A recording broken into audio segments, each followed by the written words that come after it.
কৰিব পৰা নাই, আপোনাৰ যি ষ্ট্ৰেটেজি, আপোনাৰ যি ফৰ্মুলা যদি পাৰফেক্ট বনা নাই, আপুনি নকৰিব। কাৰণ মাৰ্কেটখন সদায় থাকিব, অকল আপুনি কেপিটেলটো বচাই ৰখাটোহে মেইন বস্তু। আৰু ৰিস্ক মেনেজমেণ্ট ফ'ল' কৰক, একেবাৰে কম কোৱান্টিটিত কাম কৰক। আৰু এটা কথা, আমাৰ যি গুৱাহাটীত 24, 25, 26 জুনত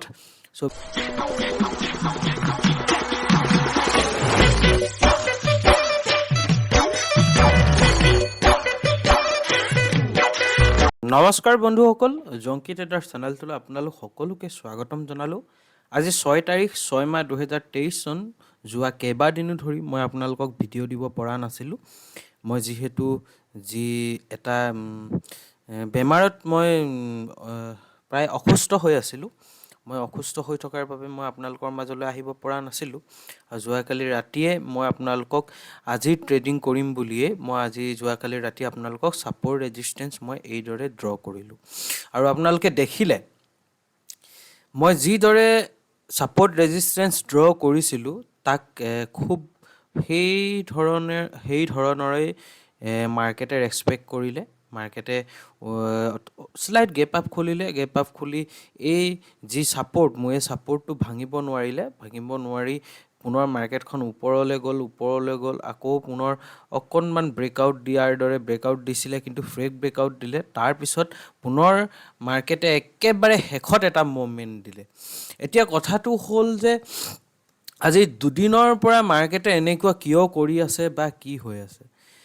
প্ৰথম কথা হ'ল, মাৰ্কেট একেবাৰে টপত আছে, সেইবাবে সকলো সাৱধান। যেনেকুৱা যোৱা 22 চনৰ যেতিয়া নৱেম্বৰত এনেকুৱা ধৰণৰ হৈ আছিলে, নৱেম্বৰ ডিচেম্বৰ মাহত, ঠিক তেনেদৰে এতিয়া আকৌ একেই চিটুৱেশ্যন হৈ আছে। ইয়াত আটাইতকৈ গুৰুত্বপূৰ্ণ কথা কি? ইয়াত একেবাৰে গুৰুত্বপূৰ্ণ কথা হ'ল যে আপুনি কেপিটেল কেনেকৈ প্ৰটেক্ট কৰিব পাৰে। আপোনালোকে দেখিছে এই মাৰ্কেটখন সম্পূৰ্ণ ছাইডৱে মাৰ্কেট হয়। আপোনালোকে যদি চাবলৈ যায়, আজি এই দুদিনত মুভমেণ্ট 250 পইণ্ট। আপোনালোকে ভাবকচোন, আজিৰ দিনটোত কিমান পইণ্ট মুভমেণ্টাম আছিলে, মানে আপোনাৰ আজিৰ দিনটোত টোটেল কিমান পইণ্ট মাৰ্কেটে ঘূৰিলে। আপোনালোকে যদি চাবলৈ যায়, কিমান 220ৰ ওচৰত। আৰু যোৱাকালিতো একেবাৰে কম, যোৱাকালিও ঠিক তেনেকৈ একেবাৰে কম আছিলে। যোৱাকালি কিমান গৈছিলে? যোৱাকালি গৈছিলে 195। নৰ্মেলি বেংক নিফটি কিমান পইণ্ট যায়? মিনিমাম 400 পইণ্ট, 500 পইণ্ট, 600, 700, 800, 1200-1500 পইণ্টলৈকে যায়। একেবাৰে মিনিমাম যদি আমি ক'বলৈ যাওঁ, বেংক নিফটিয়ে 500ৰ পৰা 600 একেবাৰে মিনিমাম দিয়ে। সেইবিলাক হ'ল নৰ্মেল লুইজ। আৰু এতিয়া কিমান? 200 পইণ্টৰ ৰেঞ্জৰ ভিতৰত আছে। মানে কি? এতিয়া তাৰ ছাইডৱে। আপোনালোকে যদি গোটেই ষ্ট্ৰাকচাৰটো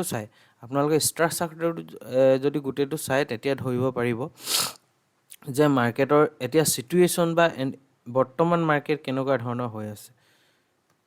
আপোনালোকে চাওক, ইয়াৰ মাৰ্কেটৰ চিটুৱেশ্যন বা এনেকুৱা ধৰণৰ এতিয়া মাৰ্কেটটো হৈ আছে। আপোনালোকে চাওকচোন কেনেকুৱা ধৰণৰ হৈ আছে, একেটা জেগাতে ঘূৰি আছে। ঠিক আছে বাৰু, যি কি নহওক লাগে, আপোনালোকক আজি মই সৰুকৈ এটা ট্ৰেড কৰিছিলোঁ। যিহেতু এতিয়া মেইন কথা হ'ল যে এইটো উইক কেনেকৈ আমি মাৰ্কেট যিমানে বেয়া হওক, আপুনি সেই চিটুৱেশ্যনটোত কেনেকৈ ছাৰ্ভাইভ কৰিছে, মাৰ্কেটৰ বেয়া দিনবিলাকতো আপুনি কি ধৰণে ছাৰ্ভাইভ কৰিছে, সেইটোহে মেইন কথা। আৰু সেইবিলাক দিন পাৰ কৰিব পাৰিলেহে আপুনি প্ৰফিটেবল হ'বগৈ। আৰু এনে দিন সদায় আহি থাকিব। এইবোৰ দিন আমি স্কিপ কৰিব নোৱাৰোঁ। এইবোৰ দিন আমি নিজে ছেফটি হ'ব লাগিব, ছেফ হ'ব লাগিব আৰু নিজকে বচাব লাগিব। নিজকে যদি বচাব পাৰোঁ, যদি বচাই চলিব পাৰোঁ বৰ্তমান সময়ত, তেনেহ'লে আমি এজন ট্ৰেডাৰ হ'ম। এতিয়া অহা কাইলৈৰ বাবে মই ছাপৰ্ট ৰেজিষ্টেঞ্চ আপোনালোকক এয়া ড্ৰ কৰি দিলোঁ খুব ন্যূনতমভাৱে। এয়া অহা কাইলৈৰ বাবে ছাপৰ্ট ৰেজিষ্টেঞ্চ। আপোনালোকে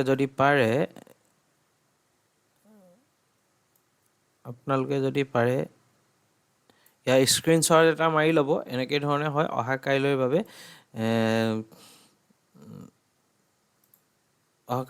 ছাপৰ্ট ৰেজিষ্টেঞ্চ। এতিয়া কথা হ'ল, আজি একেবাৰে সৰুকৈ এটা ট্ৰেড কৰিছিলোঁ। মই আপোনালোকক ৰিফ্ৰেছ কৰি দিছোঁ। পজিশ্যন 4406 টকা। মই 44,000 CE লৈছিলোঁ, একেবাৰে শেষৰ মমেণ্টামটো ধৰিবলৈ চেষ্টা কৰিছিলোঁ আৰু মই ভবাৰ দৰে প্ৰফিটটো নাপালোঁ, কিন্তু আৰু মই ইমান প্ৰফিটো নাপালোঁ। 4,400 টকা একেবাৰে কম কোৱান্টিটিত মাৰিছিলোঁ।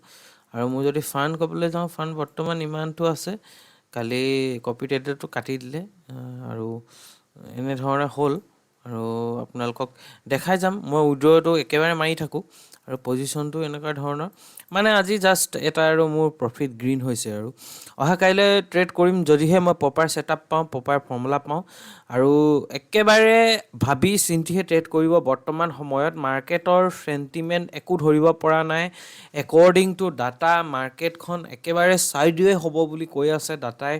পাৰ্টিচিপেণ্ট একেবাৰে কম, ছাইডৱে হৈ আছে, কাৰণ কোনোবা এটা ওপৰত ওলাব লাগিব না। 44,500 ওপৰত মাৰ্কেট ওলাব লাগিব, তেতিয়া মাৰ্কেটত আকৌ মোমেণ্টাম আহিব, নতুবা 43,800 তলত মাৰ্কেট ওলাব লাগিব, তেতিয়া আমি মোমেণ্টাম পাম। সেইবাবে আমি যেতিয়ালৈকে এইকেইটা ক্ৰছ নহয়, তেতিয়ালৈকে ইয়াৰ মাজৰখিনি আমি প্ৰায় ছাইডৱে হৈ পাই থাকিম আমি মাৰ্কেটখনক। আৰু আপোনালোকক মই এটাই অনুৰোধ কৰিম যে যদি ট্ৰেডিং কৰিছে কৰক, কিন্তু সদায় যে ট্ৰেডিং কৰিব সেইটো কথা নহয়। যেতিয়ালৈকে আপোনাৰ চকুত চাৰ্টখন সহজ সৰল নহয়, যেতিয়ালৈকে আপুনি ফ্ৰীলি কৰিব পৰা নাই, আপোনাৰ যি ষ্ট্ৰেটেজি, আপোনাৰ যি ফৰ্মুলা যদি পাৰফেক্ট বনা নাই, আপুনি নকৰিব। কাৰণ মাৰ্কেটখন সদায় থাকিব, অকল আপুনি কেপিটেলটো বচাই ৰখাটোহে মেইন বস্তু। আৰু ৰিস্ক মেনেজমেণ্ট ফ'ল' কৰক, একেবাৰে কম কোৱান্টিটিত কাম কৰক। আৰু এটা কথা, আমাৰ যি গুৱাহাটীত 24-25-26 জুনত 24-25-26 জুনত আমাৰ অফলাইন ক্লাছ আছে। যদি কোনোবাই জইন কৰিব বিচাৰে, যদি প্ৰফেচনেলি ট্ৰেডিং শিকিব বিচাৰে, তেনেহ'লে তেওঁলোকে জইন কৰিব পাৰে। ধন্যবাদ, আপোনালোকৰ দিনটো শুভ হওক। ভিডিঅ'টো মই ইমানখিনিতে সামৰণি মাৰিলোঁ।